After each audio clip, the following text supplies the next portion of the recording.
सौगंध मुझे इस मिट्टी की, मैं देश नहीं मिटने दूंगा। देखिए, मेरे दिमाग में एक नंबर है, नरेंद्र मोदी जी। मांड्या में गणेश विसर्जन के दौरान हिंसा।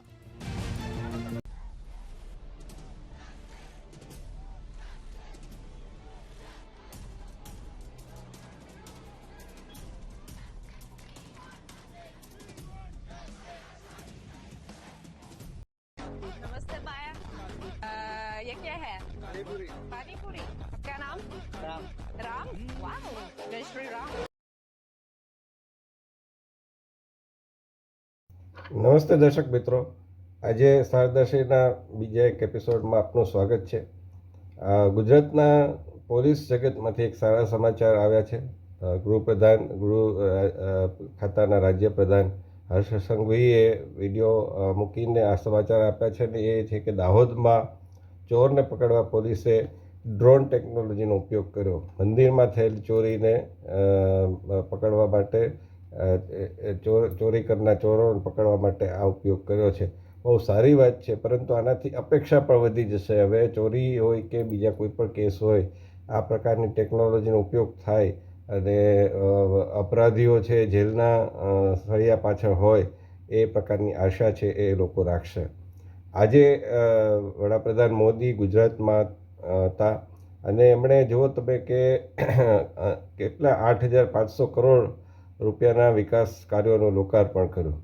હવે આ બહુ મોટી વાત છે, કારણ કે વિકાસ સતત કરતા રહે છે. એટલે આજે જે એમણે ઘટનાક્રમ કર્યો, એ ઘટનાક્રમ ઉપર નજર કરીએ તો એ સવારે વાવોલમાં ગયા હતા અને સૂર્યની જે યોજના છે એ સૂર્ય યોજનાના લાભાર્થીઓને મળ્યા, અને એમણે એમ કહ્યું કે તમે છે એ સૂર્યઘર મફત યોજનાની વાત છે, તો એમાં જે લાભાર્થીઓને એવી વાત કરી કે આ જે વીજળીની બચત થાય છે પૈસાની, તો એનો ઉપયોગ તમે દીકરીના ભણતર માટે કરો. તો બીજાને એવી સલાહ આપી કે પ્લાસ્ટિકનો ઉપયોગ બંધ કરો. તો આ પ્રકારની એક પોઝિટિવ વાત છે એ એમણે ગાંધીનગરના વાવોલમાં જઈને કરી હતી. પછી એ રીઇન્વેસ્ટમેન્ટ સમિટ હતી, સવારે એમાં ગયા હતા. રીઇન્વેસ્ટમેન્ટ સમિટમાં પણ એમણે કહ્યું કે આપણી પાસે પેટ્રોલ ડીઝલના ભંડાર નથી, પરંતુ આપણી પાસે સૌર ઉર્જા છે, પવન ઉર્જા છે, પરમાણુ ઉર્જા છે અને હાઇડ્રો પાવર છે. તો આના ઉપર આપણે ધ્યાન કેન્દ્રિત કર્યું છે અને ગ્રીન એનર્જી ઉપર ધ્યાન કેન્દ્રિત કરી રહ્યા છીએ. તો આ જે સૂર્ય ઘર યોજના છે એ એના કારણે પરિવારોને પૈસાની બચત થશે, કારણ કે ઉલટાનું સરકાર છે એ ઇલેક્ટ્રિસિટી જો એક્સેસ થાય તો એના પૈસા આપે છે. અને 3 લાખ ઘરો છે એણે સોલર રૂફટેપ પેનલમાં ઇન્સ્ટોલેશન પૂર્ણ કર્યું છે. આ એક બહુ મોટી વાત છે મિત્રો, કારણ કે એક તરફ એક મોડલ વિપક્ષોનું એવું છે, અરવિંદ કેજરીવાલ હોય કે કોંગ્રેસનું, કે મફત વીજળી આપવી. હવે મફત વીજળી આપવાની જે આખી યોજના છે ભ્રામક એ રીતે છે કે 200 યુનિટ 300 યુનિટ સુધી મફત આપવાની વાત કરે છે, પરંતુ એટલો થતું નથી. ઘણીવાર મીટર ફાસ્ટ કરી દેવામાં આવે, અથવા તો તમારે ગરમીના બધાના કારણે વપરાશ વધી જાય, તો પછી એ 200 યુનિટ પછીના જે ચાર્જ હોય ને, એ ગુજરાતમાં દાખલા તરીકે ચાર્જ હોય એના કરતાં અનેક ગણા થઈ જાય. તો એના કારણે તમારું બિલ છે એ ઉલટાનું વધી જતું હોય છે. હું પોતે દિલ્હી ગયો હતો ને ત્યાં મેં સામાન્ય ઘરો, જે કહેવાય કે એક રૂમના હોય, 40 જેવું ઘર હોય, એમાં મેં તપાસ કરી હતી. તો 5-5 હજાર રૂપિયા મહિનાનું બિલ આવે છે, એ પ્રકારની સ્થિતિ ત્યાં હતી. તો એક તરફ મફતની વાત કરવી, અને પછી તમે જુઓ કે દિલ્હીમાં એ લોકોએ યુટર્ન લઈ લીધો, જેના સમાચાર છે એ પેઇડ ન્યૂઝ ટ્રેડરોએ પછી આપ્યા જ નહીં. અને સમાચાર એ હતા કે એ લોકોએ મફત વીજળીની બંધ કરી દીધી, એવું આતિશી માર્લેનાએ કે બીજા કોઈ પ્રધાને જાહેરાત કરી હતી. તો એક તરફ આ વાત છે, ને બીજી તરફ એક પોઝિટિવ વેમાં સૂર્ય તરફ વળવાની વાત છે. કારણ કે પહેલી જે યોજના છે એ અત્યારે આપણે કન્વેન્શનલ રીતે જોઈએ તો કોલસામાંથી વીજળી ઉત્પન્ન કરવાનો પ્રયત્ન ચાલતો હોય છે. તો એના કારણે કોલસો તો છે, એનો ભંડાર છે, એ કોલસો બનતા બહુ વાર લાગતી હોય છે, ઘણા બધા વર્ષો નીકળી જતા હોય છે. તો એના ઉપર આધારિત રહેવા માટે એના બદલે આપણી પાસે સૂર્યની ભરપૂર શક્તિ છે. આપણે ત્યાં ગરમી ખૂબ જ પડે છે, સૂર્યપ્રકાશ આપણે ત્યાં ખૂબ જ છે. તો એનો ઉપયોગ કરીને તમે સોલર રૂફટોપ પેનલ નખાવો અને એના કારણે તમારે વીજળી છે તમને મળે છે, અને એની સાથોસાથ સરકાર તમારી પાસેથી ખરીદે છે અને તમને પૈસા આપે છે. તો આ પણ એક પ્રકારનું મફત આપવાની જ વાત થઈ, પરંતુ આ વાત ગળે નહીં ઉતરે. પહેલી વાત ગળે ઉતરશે કારણ કે એમાં સીધો મફત શબ્દ આવે છે. તો આ વાત છે એ કરી. પછી ત્યાંથી વડાપ્રધાન છે એમણે મેટ્રોની શરૂઆત કરી અમદાવાદમાં ફેઝ 2ની. એટલે અમદાવાદ અને ગાંધીનગર વચ્ચે મેટ્રોનું લોકાર્પણ થયું. પરંતુ વાત એ છે કે એમાં મારે એક ટકોર કરવી છે, અને ટકોર એ છે કે સારી વાત છે કે મેટ્રો હવે ઉપલબ્ધ રહેશે, પરંતુ મેટ્રોમાં મને જે એક સારી બાબત એટલે સુધારવાનું મન થાય અથવા તો કહેવાનું મન થાય એ છે કે મેટ્રો માટે તમારે વાહન લઈને તો જવું જ પડે છે, કારણ કે દરેક ઘરથી દરેક એરિયામાંથી સીધા મેટ્રો સ્ટેશન માટેનું કોઈ કનેક્ટિવિટી નથી.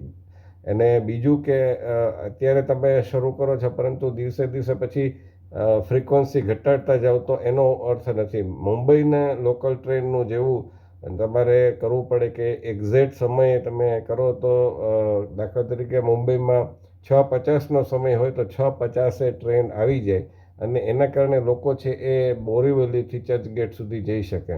આપણે ત્યાં કેવું છે કે BRTS દાખલા તરીકે બહુ સારી કરી, પરંતુ અત્યારે એવું મને ધ્યાનમાં આવી રહ્યું છે કે BRTSની ફ્રિકવન્સી છે ઘટાડી દેવામાં આવે છે. રક્ષાબંધન જેવો તહેવાર 2023ની વાત કરું છું, ત્યારે મારા ધ્યાનમાં આવ્યું હતું કે 2023ની રક્ષાબંધનના દિવસે BRTS બપોરે લગભગ દોડી જ નહોતી રહી. હવે જે લોકો બિચારા જે બહેનો છે એ BRTS કે બસના આધારે આવ્યા હોય, એમને પાછા જવું હોય પોતાના ઘરે, તો એને બસ જ ન મળે તો કેટલો બધા કલાકો ઊભા રહેવું પડે. આ સ્થિતિ થાય છે. એટલે તમે યોજના શરૂ કરો બહુ સારી વાત છે, પરંતુ એનો અમલ છે ચુસ્ત રીતે એ જ રીતે કરવો જોઈએ જે રીતે શરૂ કરી હતી. વડાપ્રધાન મોદીએ આજે 8,500 કરોડના જે લોકાર્પણ કર્યા, એમાં પણ તમે જુઓ કે અમદાવાદને 7 સારા રસ્તા, 4 જંકશન ઉપર ફ્લાયઓવર, આનું કામ પણ હવે શરૂ થશે. એટલે સતત વિકાસ છે એ ચાહે કેન્દ્ર સરકાર હોય કે ચાહે રાજ્યની ભાજપ સરકાર હોય એમાં મળતો રહે છે. સાથોસાથ વડાપ્રધાન મોદીએ અમદાવાદ અને ભુજ વચ્ચે હાઈસ્પીડ ટ્રેન એની માગણીને ધ્યાનમાં રાખીને વંદે ભારત ટ્રેન એની પણ શરૂઆત કરી હતી, મેટ્રો ટ્રેન. અને આ જે છે એ ઘણા બધા ઓછા ખર્ચમાં તમને પહોંચાડી જશે. એટલું જ નહીં, પરંતુ આ ટ્રેન છે એ એકદમ સ્વદેશી ટેકનોલોજીથી વિકસિત છે, અને એમાં 12 જેટલા AC કોચ છે, સેન્ટ્રલ ઓટોમેટિક સ્લાઇડિંગ દરવાજા એટલે આપોઆપ બંધ થતા દરવાજા છે, LED લાઇટિંગ છે, ઇવેક્યુએશન ફેસિલિટી સાથેના ટોયલેટ છે, અને આવી ઘણી બધી CCTV પણ છે. ફોન ચાર્જ કરવાની હવે તો જરૂરિયાત થઈ ગઈ છે, એટલે એ પ્રકારની સુવિધાઓ પણ છે. હવે આ તમે જો કે એક તરફ લાલુ પ્રસાદ યાદવનું રેલવેનું મોડલ હતું, જે રેલવેનો ભંગાર વેચી અને રેલવેને ચલાવતા હતા, અને એમાં ભાડા નહોતા વધારતા. અને એની સામે એક આખા તમે જો છેલ્લા 10 વર્ષમાં કેવા પ્રકારનું આખું ક્રાંતિકારી પરિવર્તન રેલવેમાં આવી ગયું, કેવી કેવી નવી ટ્રેનો, તેજસ હોય કે વંદે ભારત હોય, આ પ્રકારની ટ્રેનો છે એ મળવા લાગી છે. બુલેટ ટ્રેન નજીકના જ ભવિષ્યમાં આપણને મળી જશે. અને હાઈસ્પીડ ટ્રેન છે એટલે તમારું કેટલો સમય બચી જાય, તમારું ઈંધણ બચી જાય, ઈંધણનો ખર્ચ બચી જાય, અને તમે બહુ ઝડપથી એટલે આ ધંધામાં કે બીમારીમાં આ બધાના ઉપયોગ છે એની એ આપણે કલ્પના ન કરી શકીએ. જેને પોતાને આ અનુભવ થાય એ જ સમજી શકે. તો આ પ્રકારનું તમે રેલવે સ્ટેશન જુઓ તો રેલવે સ્ટેશન છે એનું નવનિર્માણ કાલુપુરનું થઈ રહ્યું છે. ઘણા બધા રેલવે સ્ટેશનો થયું, અને એની અંદર જે સુશોભન કરવામાં આવે છે એમાં પણ એક દૃષ્ટિકોણ છે નરેન્દ્ર મોદીનો, કે એમાં સંસ્કૃતિ, જે તે પ્રદેશની સંસ્કૃતિ, જે તે સ્ટેશનની સંસ્કૃતિ, આદિવાસી સંસ્કૃતિ કે પછી સ્વતંત્રતાના લગતું જે છે એનું સુશોભન કરવામાં આવે છે. તો આ પ્રકારની એક દૃષ્ટિ છે એ બહુ ઓછા લોકોમાં જોવા મળતી હોય છે. કદાચ ભાજપના કેટલાક લોકોમાં પણ આવી દૃષ્ટિ નથી. તો તો એ આખું જે છે એ પરિવર્તન છે. અને આ વસ્તુને એટલા માટે કહેવાની જરૂર છે કારણ કે જ્યારે ગુજરાતમાં ચૂંટણી આવશે અને એ ત્યારે વાત એમ થશે કે ભાજપ તો હિન્દુ મુસલમાનનું ધ્રુવીકરણ કરીને જીતી જાય છે, પરંતુ આ વાત નથી. એના કારણે જીતતા હશે જુદી વાત છે, પરંતુ જે વિકાસના કામો થઈ રહ્યા છે તમે જુઓ કે થોડા જ 1-2 વર્ષ પહેલાં 2-3 વર્ષ પહેલાંની વાત કરીએ તો SG હાઈવે અમદાવાદનો, તો એમાં પકવાન 4 રસ્તા પાસે ફ્લાયઓવર નહોતો, ગોતા પાસે ફ્લાયઓવર નહોતો, તો હવે એ થઈ ગયો છે. તો ગાંધીનગર જવું તમારા માટે જો કાર હોય તો 25-30 મિનિટમાં તમે પહોંચી જાઓ, બહુ ઝડપથી પહોંચી જવાય છે. અને એ પણ ટ્રાફિકના અવરોધ વગર, ટ્રાફિક સિગ્નલના અવરોધ વગર.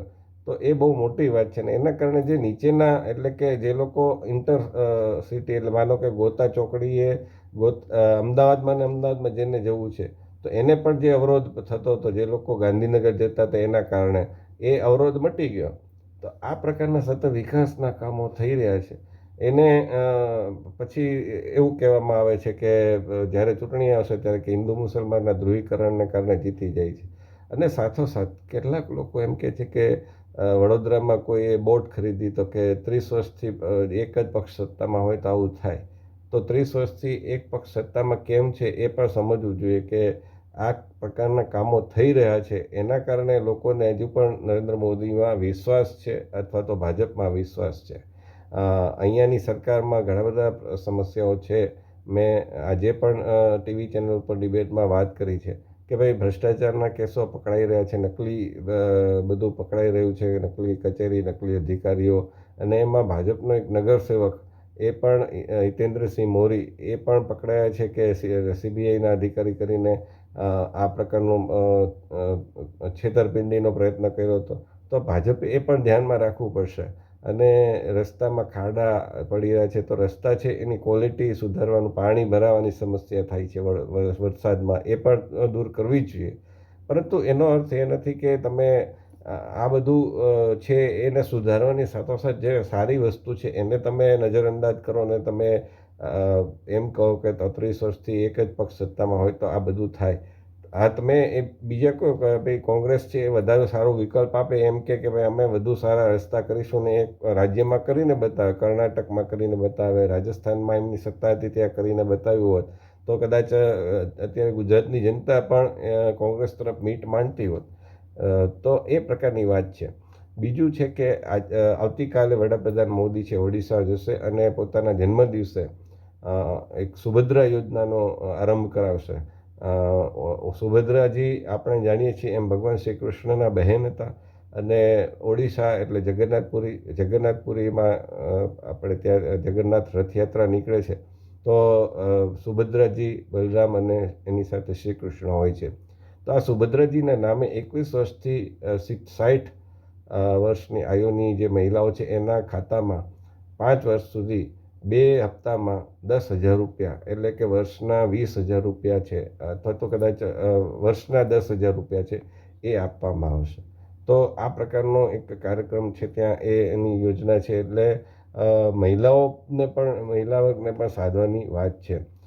હવે આપણે વાત કરી એક તરફ ભાજપના જે નરેન્દ્ર મોદીના વિઝનથી જે રોલ મોડલ છે એનું કે ભાઈ મફતના બદલે એ પ્રકારનું કરવું જેથી દેશની તિજોરી ઉપર પણ બર્ડન ન પડે. અને બીજી બાજુ આપણે કેજરીવાલના મોડલની વાત કરીએ કે કોંગ્રેસના મોડલની વાત કરીએ જેના કારણે 1990ના દાયકામાં એ સ્થિતિ થઈ હતી કે દેશનું સોનું ગીરવે મૂકવું પડ્યું અને આપણે ઉદારીકરણની નીતિ અપનાવવી પડી, આખું યુટર્ન લેવો પડ્યો. જે નહેરુ ને ઇન્દિરા ગાંધીની નીતિઓ હતી એનાથી નરસિંહ રાવના સમયમાં સાવ યુટર્ન. આજે કોંગ્રેસ એનો ગર્વ લે છે, પરંતુ તો ઇન્દિરા ગાંધી નહેરુની નીતિ ખોટી છે એવું સાબિત થયું ને.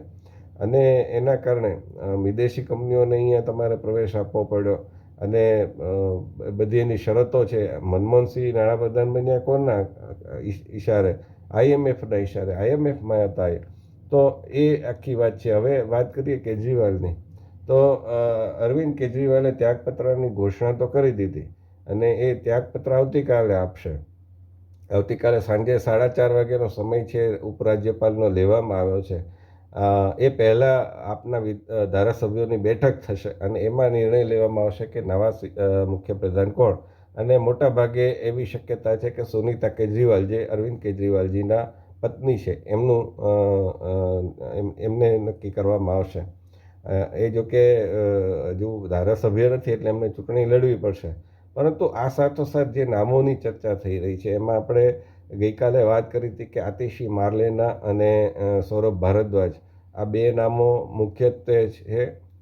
તો એમાં સૌરભ ભારદ્વાજે પોતાની માટે બેટિંગ એ રીતે શરૂ કરી કે એમણે કેજરીવાલજીની ચમચાગીરી એટલી હદે કરી કે તમને કદાચ દુઃખ થશે. અને સૌરભ ભારદ્વાજે કેજરીવાલજીની તુલના છે શ્રીરામ સાથે કરી. વિચાર કરો, એમણે એવું કહ્યું કે સતયુગ પછી પહેલીવાર એવું થયું કે શ્રીરામની જેમ જે છે કેજરીવાલે ત્યાગપત્ર આપી દીધો. હવે આમાં ક્યાં તમે શ્રીરામ અને ક્યાં કેજરીવાલ, આ પ્રકારની તુલના કરવાની, શ્રીરામનું અપમાન કરવાનું. શ્રીરામ છે ભ્રષ્ટાચારના આક્ષેપમાં ગયા હતા જેલમાં. કેજરીવાલ સામે ભ્રષ્ટાચારના આક્ષેપો છે. કેજરીવાલના પક્ષ ઉપર કોંગ્રેસવાળા પણ આક્ષેપ કરે છે કે ખાલિસ્તાનીઓ પાસેથી ફંડિંગ લે છે.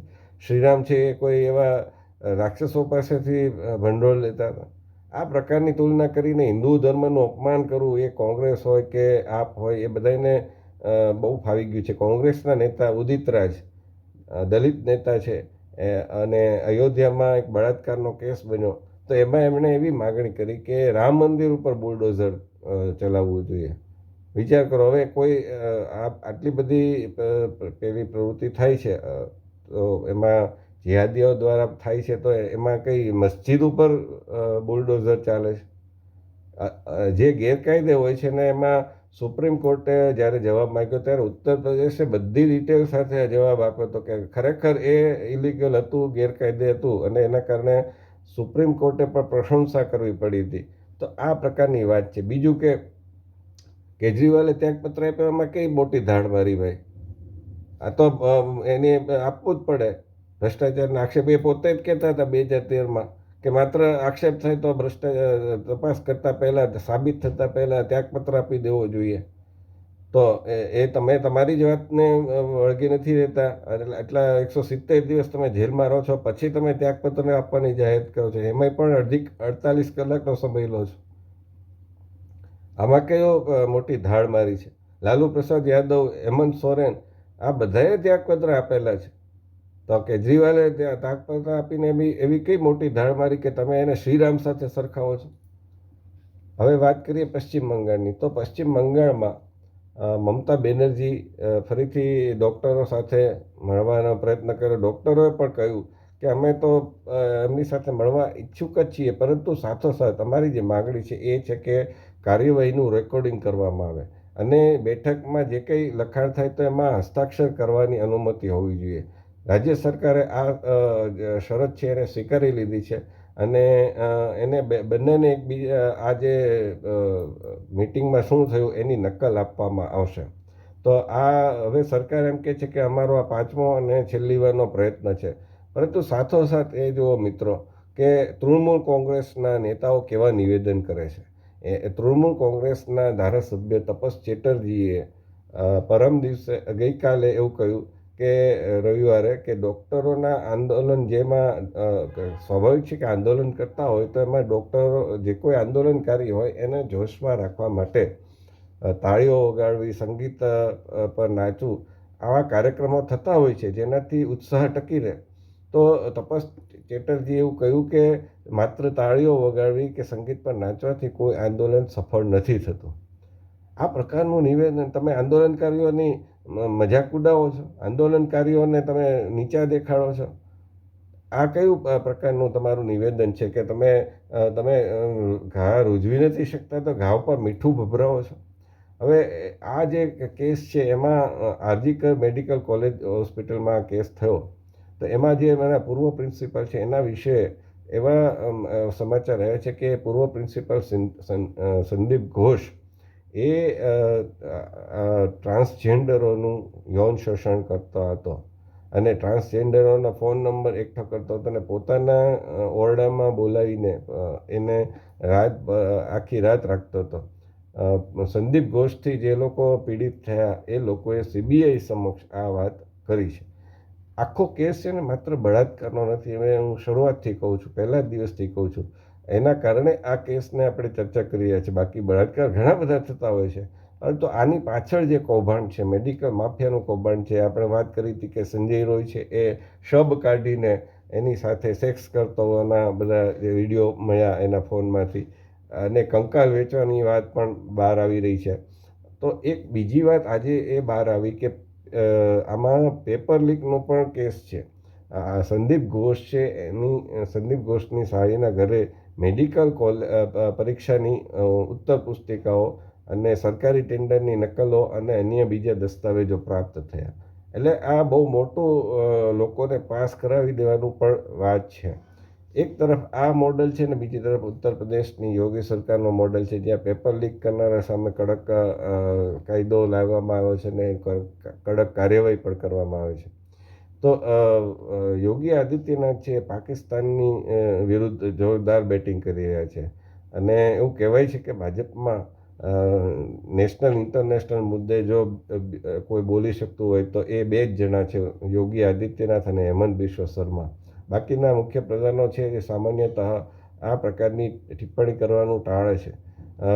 એનું કારણ પણ છે, ભાજપની ટીકા આપણે પણ કરીએ, અને એ છે કે કંગના રનૌત હોય કે બીજે ઘણા લોકો હોય, એ કંઈ બોલે છે તો પછી એને ચૂપ કરાવી દેવામાં આવે છે. પરંતુ આ બંને નેતાઓ પોતાની રીતે લોકપ્રિય છે, એટલે એને ચૂપ કરાવી શકાતા નથી.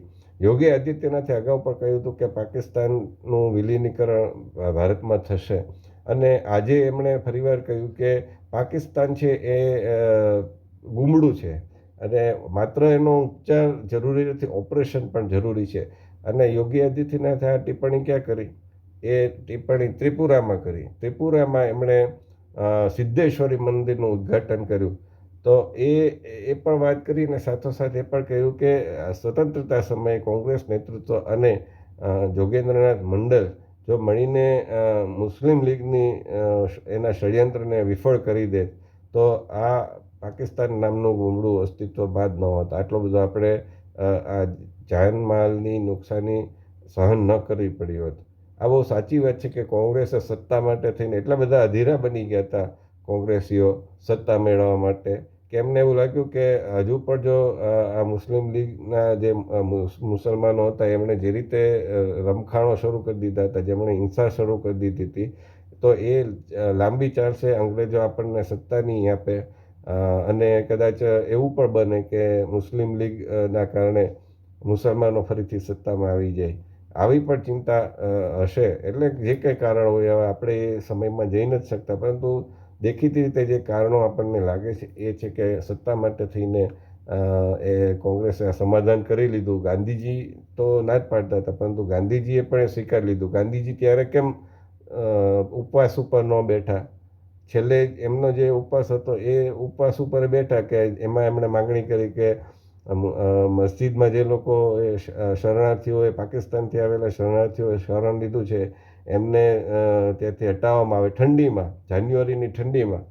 તો એ બધી માગણી કરી. મુસલમાનોને હિન્દુ વિસ્તારોમાં ફરવાની છૂટ આપવામાં આવે, એને ઘર લેવું હોય તો લેવાની છૂટ આપવામાં આવે. આવી સાતેક માગણીસર એ ઉપવાસમાં બેઠા હતા, જે એમની હત્યાનું કારણ બન્યા. તો એ ત્યારે ઉપવાસ ઉપર બેસી શકે છે, પરંતુ એ જ્યારે સ્વતંત્રતા મેળવતી વખતે ખૂબ જ કહેવાય કે અરાજકતા ફેલાય એ રીતે આપણે સ્વતંત્રતા મેળવી. કોઈ સરદાર પટેલે લોર્ડ માઉન્ટ બેટન અને લોર્ડ એમના ઘરના, આપણે માઉન્ટ બેટન જ કહીએ, માઉન્ટ બેટન અને નહેરુની અને લિયાકત અલીની બેઠકમાં કહ્યું હતું કે આપણે વ્યવસ્થિત આયોજનપૂર્વક વિભાજન કરવું જોઈએ. તો એ પણ વાત ન માનવામાં આવી. તો આ જે એક પ્રકારનું ઉતાવળે, એટલી બધી ઉતાવળ આવી ગઈ હતી કે તારીખ, પંડિતોએ, જ્યોતિષીઓએ તારીખ માટે પણ કહેતી હતી કે આ ગ્રહો બરાબર નથી. જો તમે 14 ઓગસ્ટે આપણે લીધી હોત તો પાકિસ્તાન જેવી સ્થિતિ આપણી પણ હોત.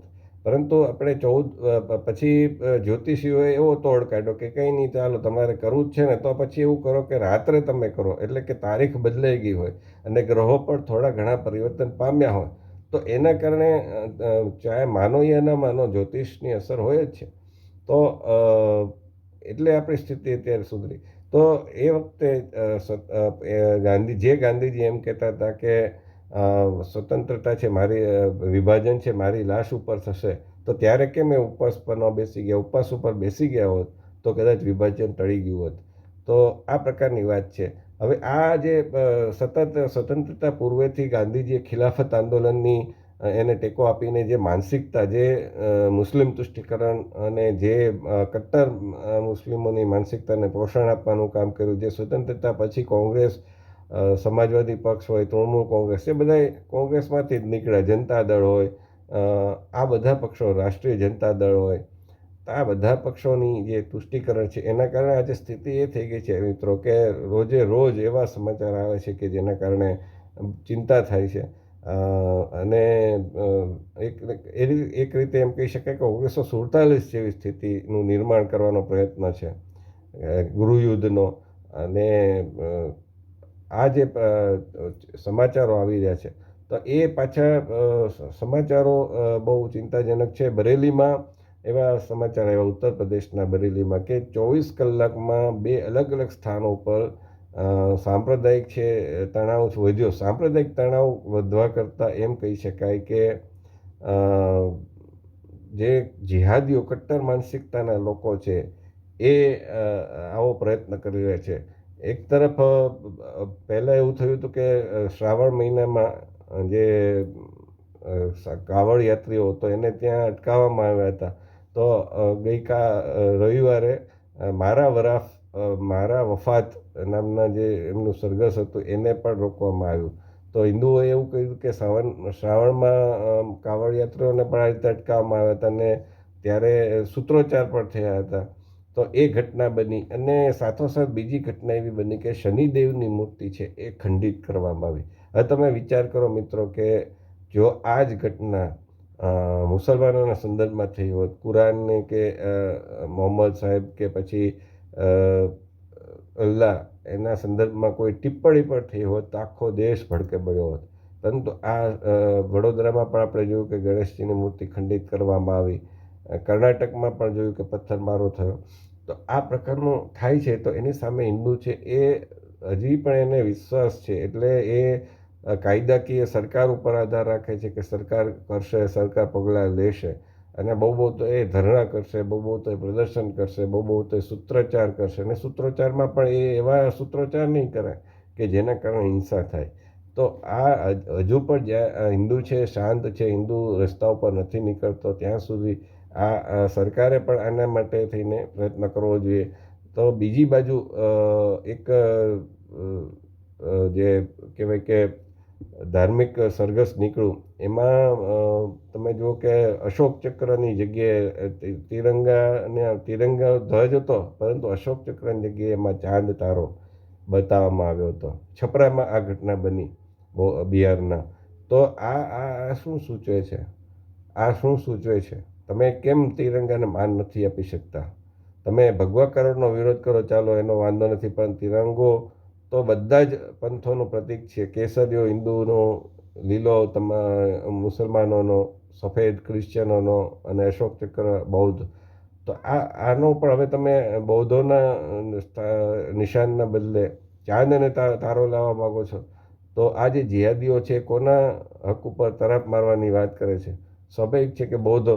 તો બૌદ્ધો જે બૌદ્ધ દલિતો છે એ પણ એમણે પણ સમજવું જોઈએ કે આ જય ભીમ ને જય મીમ જે લોકો સૂત્રોચ્ચાર કરે છે એ લોકોએ આ વાત સમજવાની આવશ્યકતા છે.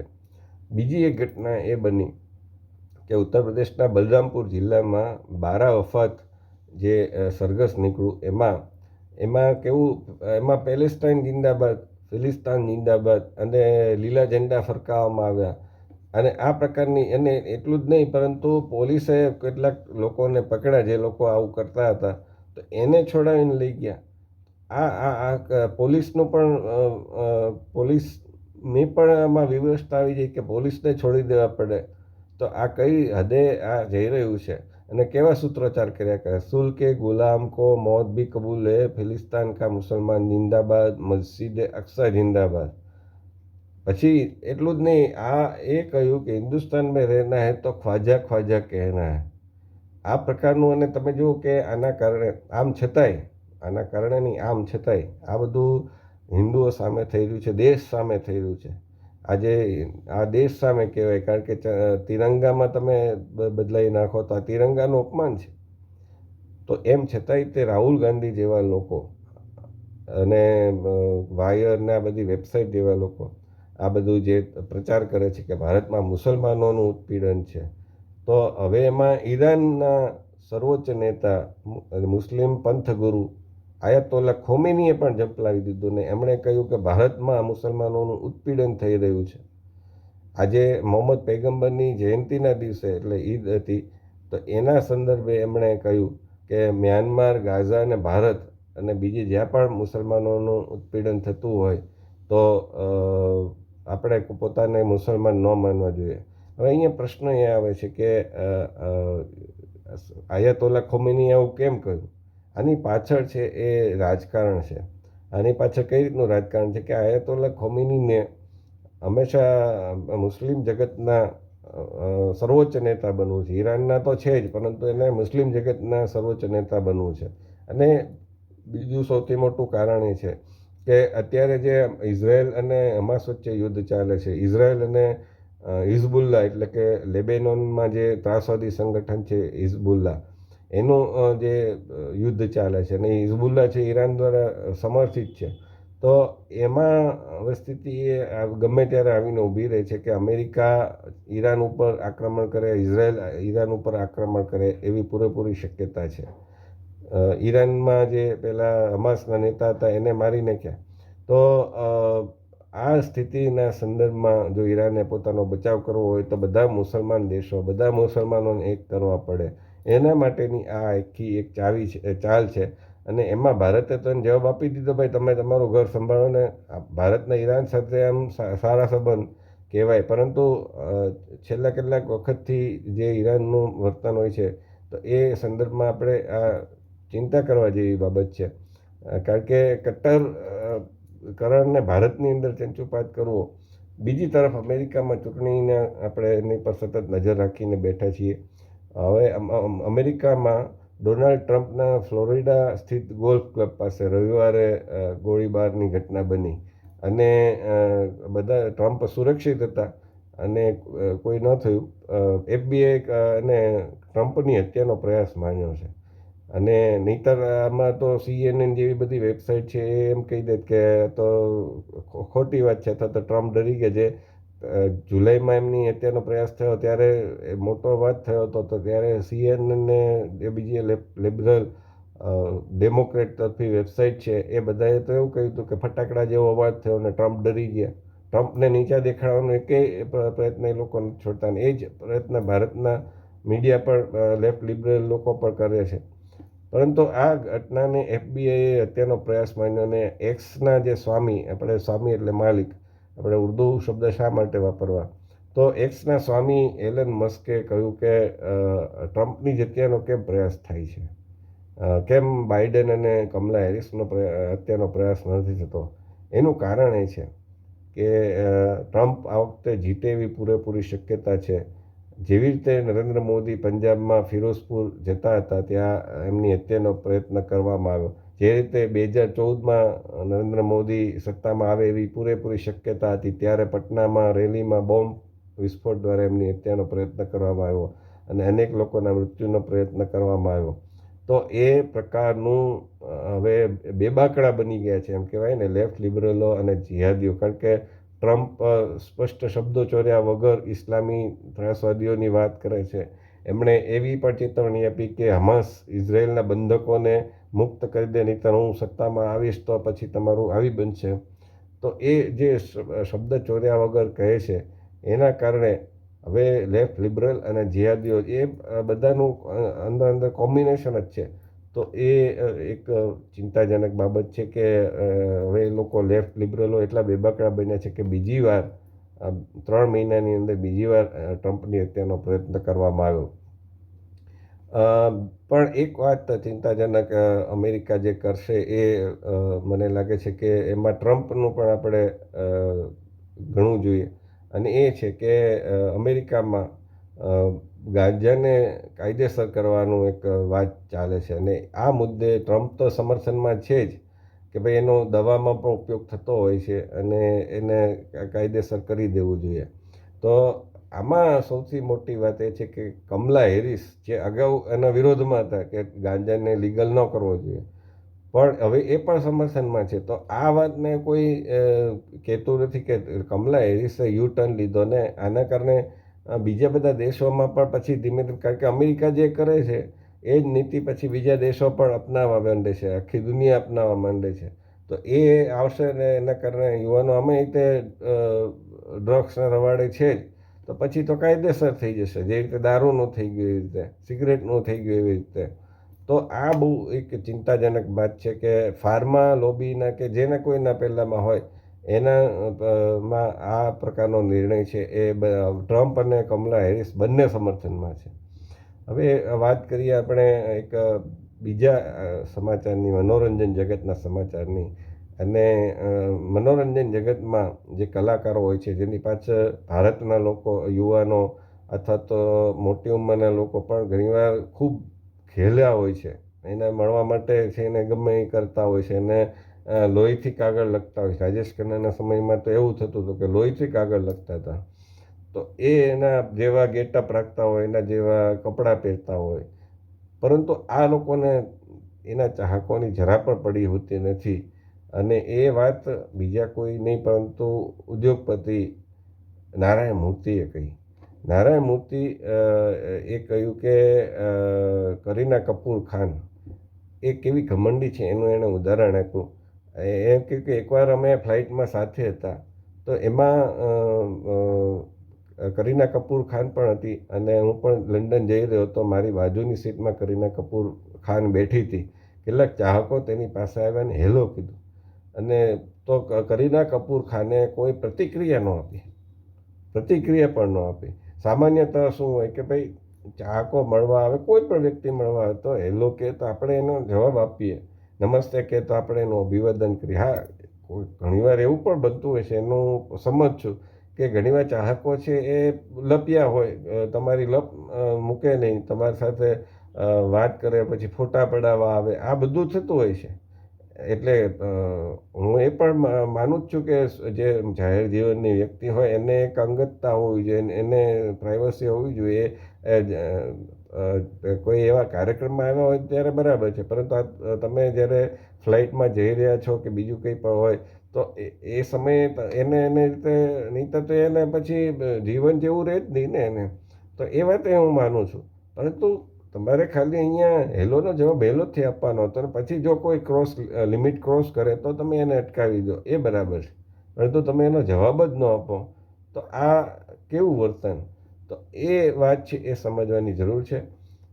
સારદર્શીના આજના એપિસોડમાં આટલું જ. આ એપિસોડ કેવો લાગ્યો મિત્રો એનો ફીડબેક તમે આપો, કોમેન્ટ કરો. કારણ કે આપણે ત્યાં એવું છે કે કોઈ પણ બાબતમાં સમર્થન હોય કે એટલે ગમ્યું હોય કે ન ગમ્યું હોય, બંને પ્રકારના પહેલાંમાં ટિપ્પણી અવશ્ય કરો. કંઈ પણ લખો તમે, તમને જે કંઈ સમાચાર ગમ્યા અથવા તો તમે સમાચાર મુદ્દે તમારી પ્રતિક્રિયા હોય અથવા તો આ એપિસોડ બાબતે તમારી પ્રતિક્રિયા હોય તો એ લખો. અને લાઈક, કોમેન્ટ અને સબસ્ક્રાઈબ, આ એક પેલું છે કે આલ્ગોરિધમ છે. તમે જ્યારે પુસ્તક છે એ એક પુસ્તક ઉપર બીજું પુસ્તક, બીજા ઉપર ત્રીજું, તો પહેલું પુસ્તક છે એ નીચે જતું રહેશે. એમ યુટ્યુબ હોય, ફેસબુક હોય, એમાં પણ એ પ્રકારનું થાય છે કે તમે કોઈ પોસ્ટ જોવો છો, તમે તો જોઈ લીધી, પરંતુ એ પોસ્ટ પછી એની ઉપર 10 ને 1 મિનિટે જે પોસ્ટ થઈ હોય એને પછી 10 ને 2 મિનિટે બીજી પોસ્ટ આવે, તો પહેલી પોસ્ટ છે 10 ને 1 મિનિટવાળી એ નીચી જતી રહે, તો લોકોના ધ્યાનમાં ન આવે. અને એના કારણે એ પછી એની જે રીચ છે એ ઘટી જાય. અને તમારે જો એને લાવી હોય પાછી, તો એને તમે લાઇક કરો એટલે 10 ને 3 મિનિટે તમે લાઇક કરી હોય તો પાછી ઉપર આવી જશે. એટલે કે તમે નીચેથી પુસ્તક કાઢ્યું એ પછી ઉપર આવી જશે. તો એના કારણે બીજા લોકોના પણ ધ્યાનમાં આ વસ્તુ આવશે. અને ગમતાનો ગુલાલ કરીએ એટલે સારી વસ્તુ તમને લાગતી હોય તો એને શેર કરવી જોઈએ. આમાં કંઈ તમારે ખર્ચો કરવાનો નથી, અને તમારે ખાલી એક શેરના બટન ઉપર દબાવવાનું છે, તમારે જેને મોકલવું હોય તેને મોકલી દેવાનું છે. તો આ વસ્તુ અવશ્ય કરવી જોઈએ જો તમને ગમતું હોય તો. આ મારો નમ્ર અનુરોધ છે. અને મેં અગાઉ કહ્યું તેમ તમે મને ચા પણ પીવડાવી શકો છો. 10 રૂપિયાની ચા આવે છે. 10 રૂપિયાનું કોન્ટ્રીબ્યુશન કરશો મારા યુપીઆઈ આઈડી પર તો પણ એક સારા કાર્યક્રમને, સારી ચેનલને ટકાવવામાં મને મદદરૂપ બનશે. તો આજના એપિસોડમાં આટલું જ. મને રજા આપો. નમસ્કાર.